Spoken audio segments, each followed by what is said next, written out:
বিদেশ থেকে লেখাপড়া শেষ করে ছেলে দেশে এসে বাবাকে বলল, বাবা সফলতা কি জিনিস জানো? আমাকে দেখে শেখো। আমি এখন সফলতার একদম চূড়ায় পৌঁছে গেছি। আমি সাকসেস, আমি সফল মানুষ। আমাকে দেখে শেখো যে সফলতা কি জিনিস। আচ্ছা বাবা, আমার কাছে মনে হচ্ছে আমি আরো অনেক উপরে উঠতে পারবো, কিন্তু এই যে ফ্যামিলি, মা বাবা, ভাই বোন, স্ত্রী, সন্তান আমাকে পিছন দিকে টানছে। আমি আর উপরে উঠতে পারতেছি না। এই ফ্যামিলির বন্ধন যদি না থাকতো তাহলে আমি আরো অনেক উপরে উঠতে পারতাম, আরো সফলতা পেতাম। তখন বাবা চুপ হয়ে গেল। বাবা ছেলেকে বলল, আচ্ছা ঠিক আছে, চলো আমরা একটু মাঠ থেকে ঘুরে আসি।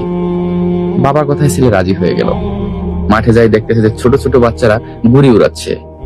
তখন ছেলে বাবাকে বলতেছে যে, বাবা এখানে তো বাচ্চারা গুড়ি উড়াচ্ছে, তুমি এখানে কেন নিয়ে আসলা? তখন বাবা কোনো কথা না বলে একটা বাচ্চার কাছ থেকে গুড়ি নিল এবং সেও গুড়ি উড়াচ্ছে। তখন ছেলে বাবাকে বলতেছে যে, বাবা তুমি কি বাচ্চা হয়ে গেলা? তুমি বাচ্চাদের কাছ থেকে গুড়ি নিয়ে তুমি নিজেও গুড়ি উড়াচ্ছ। বাবা বলল, দেখো তো আমি কত সুন্দর গুড়ি উড়াচ্ছি। বাবা নাটাই থেকে সুদা ছাইড়া দিছে, গুড়িটা অনেক উপরে উঠতেছে। যখন মহাশূন্যে গুড়িটা বাসতেছে তখন বাবা সুতো ছাড়া বন্ধ করে দিল। ছেলে বলতেছে, বাবা তুমি আরো সুতো ছাড়ো, এই গুড়ি তো আরো অনেক উপরে উঠবে, খুব সুন্দর করে উঠতেছে, তুমি আরো সুতো ছাড়া আরো অনেক উপরে উঠে যাবে। ছেলের কথা শুনে বাবা সুতা না ছাইড়া গুড়ির সুতোটা কাইটা দিছে। তখন ওই গুড়িটা আরো অনেক উপরে উঠতেছিল। ছেলে বলতেছে, বাবা তুমি সুতো কাইটে দিছো কেন? তুমি সুতো ছাড়তা, ওই দেখো কত সুন্দর গুড়ি মহাশূন্যে বাসতেছে। কিছু দূর যাইয়া গুড়ি আর উপরে উঠে না, ধীরে ধীরে ধীরে করে গুড়ি নিচে নামতে শুরু করলো। তখন ছেলে বলল, দেখো বাবা তুমি সুতোটা কাইটা দিছো, এখন আর গুড়ি উপরে উঠতে পারতেছে না, গুড়িটা নিচে নামতে আছে। কিছুক্ষণ পর গুড়িটা নিচে নামতে নামতে কোনো এক জঙ্গলে হারিয়ে গেল, যেটাকে আর খুঁজে পাওয়া যাবে না। তখন বাবা ছেলেকে বলল, তুমি এটা দিয়ে কি শিখলা?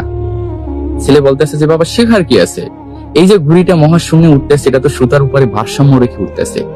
সুতো যদি পিছনে না থাকে তাহলে গুড়িতে উপরে উঠে পইরাই যাবে, এটাই তো স্বাভাবিক। তুমি সুতোটা না ছাইড়া কাইটে দিলা কেন?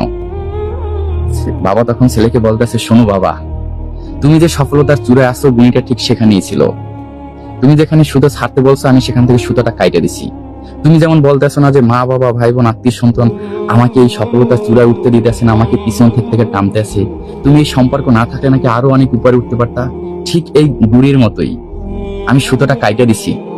সুতোটা কাইটে দেওয়ার পর গুড়িটা কিছুক্ষণ উপরে উঠছে ঠিকই, কিন্তু ধীরে ধীরে নিচে নাইমে আসে বিলীন হয়ে যাচ্ছে। তুমি যে সুতোটা ভাবতেছো যে তার ভারসাম্য, ঠিক তোমার এই সফলতার পিছনে তোমার ভারসাম্য তোমার মা বাবা, ভাই বোন, আত্মীয় স্বজন। তুমি যে সম্পর্কটা না থাকলে আরো বেশি উপরে উঠতে চাচ্ছ, হ্যাঁ তুমি উঠতে পারবা, কিন্তু কিছুদিন পর তুমি ধীরে ধীরে ধীরে ধীরে গুড়ের মতো নিচে নাইমে কোথাও বিলীন হয়ে যাবা, যা তোমাকে কেউ খুঁজে পাবে না। ফ্যামিলি কখনো সফলতার পিছু টান হতে পারে না, ফ্যামিলি কখনো তার সন্তানকে পিছ থেকে টানে না। তুমি ফ্যামিলি যে বন্ধনটা দেখতেছো, যে মায়া মহব্বত ভালোবাসা দেখতেছো, এটা হলো তোমার বর্ষা। ফ্যামিলির বর্ষায় তুমি ওখানে উঠেছো, আর তুমি ওইখানে ওইটা যদি তুমি এই বন্ধনটা ছিন্ন করে দাও, তুমি আরো কিছুক্ষণ ওইটা তুমিও বিলীন হয়ে যাবে। তাই আমাদের এই গল্প থেকে শেখা উচিত যে আমরা যে সফলতার চূড়ায় পৌঁছা যে মা বাবা, ভাই বোন, আত্মীয় স্বজন ভুলে যাচ্ছি, যে তাদের সাথে সম্পর্ক রাখলে আমার পিছুটান হচ্ছে